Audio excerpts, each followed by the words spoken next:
నేను గౌరవ మంత్రి గారిని సూటిగా ఒక 5-6 ప్రశ్నలు మాత్రమే అడుగుతాను, ఉపోద్ఘాతంలోకి వెళ్ళను అధ్యక్ష. ముందుగా అసలు ఈ మూసీ మోడర్నైజేషన్ ప్రాజెక్టుకు ఎంత ఖర్చు అవుతుంది? ఒకసారి ముఖ్యమంత్రి గారు 1,00,000 కోట్లు ఖర్చు పెడుతున్నామన్నారు, ఒకసారి 1,50,000 కోట్లు ఖర్చు పెడతామని డిఫరెంట్ టైమ్స్లో డిఫరెంట్ స్టేట్మెంట్స్ వచ్చాయి.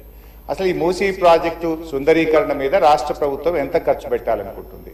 ఎందుకంటే ఒకవైపు పిల్లల స్కాలర్షిప్లు ఇవ్వమంటే డబ్బులు లేవు, కోసుక తింటారా అంటున్నారు, లేదా రిటైర్డ్ ఎంప్లాయీస్కు డబ్బులు ఇవ్వండి అంటే డబ్బులు లేవంటున్నారు. మూసీ సుందరీకరణ మీద 1,00,000 కోట్ల 1,50,000 కోట్ల ఎంత ఖర్చు పెడతామనుకుంటుంది ప్రభుత్వం? సూటిగా సమాధానం చెప్పండి. 2, ఇప్పటి వరకు మూసీ సుందరీకరణలో ఎన్ని నివాసాలు కూల్చివేశారు? ఆ కూల్చివేసిన నివాసాలకు 2013 భూసేకరణ చట్టం కింద పాత ఇండ్లకు కంపెన్సేషన్ ఇచ్చారా, వేజ్ లాస్ ఇచ్చారా, లేదా సింపుల్ గా కేసీఆర్ గారు కట్టిన డబుల్ బెడ్రూమ్ ఇళ్లలో అసైన్మెంట్ చేసి పంపారా?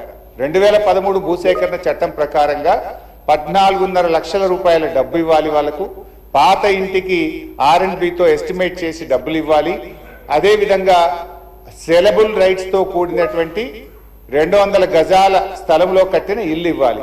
ఆ రకంగా ఇచ్చారా, ఇవ్వలేదా? ఇస్తే ఎప్పట్లోకి ఇస్తారు? ఎన్ని నివాసాలు కూల్చారు? ఇంకా మీరు ఐడెంటిఫై చేసి కూల్చవలసిన ప్రభుత్వ ప్రైవేటు ఇల్లు ఎంత భూమి ప్రభుత్వ ప్రైవేట్ సేకరిస్తున్నారు? సమాధానం చెప్పండి. నంబర్ 3, గౌరవనీయులు మంత్రి గారు మాట్లాడుతూ ఆన్సర్ సిలో ఏమన్నారంటే హెచ్ఎండబ్ల్యూఎస్బి నీటిని హిమాయత్ సాగర్, ఉస్మాన్ సాగర్ లో పంపిణీ చేయడానికి చేపట్టింది. మూసీ నదిలోకి ఎప్పటికప్పుడు విడుదల చేయడానికి 2.5 టీఎంసీలు రిజర్వ్ చేయడం జరిగింది అన్నారు. అంటే స్వచ్ఛమైన గోదావరి జలాలను మూసీలో వదులుతామన్నారు, సంతోషం. మరి ఈ 2.5 టీఎంసీల గోదావరి జలాలు ఎక్కడి నుంచి తెస్తున్నారు? గత ప్రభుత్వం కాళేశ్వరంలో భాగంగా నిర్మించిన మల్లన్న సాగర్ నుంచి నీళ్లు మూసీకి తెస్తున్నారా, ఇంకెక్కడి నుంచి అంటే గాల్లో నుంచి తెస్తున్నారా? ఆ 2.5 టీఎంసీలు కాళేశ్వరం ప్రాజెక్టులోని మల్లన్న సాగర్ నుంచి వస్తున్నాయా, ఎక్కడి నుంచి వస్తున్నాయో సమాధానం చెప్పండి. తర్వాత అధ్యక్ష, ఈ మూసీ మీ నియోజకవర్గంలోని వికారాబాద్ నుంచి ఆ అనంతగిరి కొండల నుంచి స్టార్ట్ అవుతుంది. గత ప్రభుత్వం మూసీలోకి మురికి నీరు రాకుండా ఉండాలని దాదాపు 32 ఎస్టీపీలు కట్టాం. అందులో ఒకటి మన వికారాబాద్ దగ్గర కూడా ఒక ఎస్టీపీ కట్టాం. ఇవాళ ఆ ఎస్టీపీని మెయింటైన్ చేయక మోటార్లు బీకేసిండ్రు, గడ్డి పెరిగింది. ఆ ఎస్టీపీ ఫంక్షనల్ చేయక వికారాబాద్ మున్సిపాలిటీ మురికి నీరంతా ఈ రోజు మనం తాగుతున్న గండిపేట హిమాయత్ సాగర్ లోకి వస్తున్న విషయం ప్రభుత్వం దృష్టికి వచ్చిందా? ఆ ఎస్టీపీని ఎందుకు మెయింటైన్ చేయడం లేదు అని నేను అడుగుతా ఉన్నా.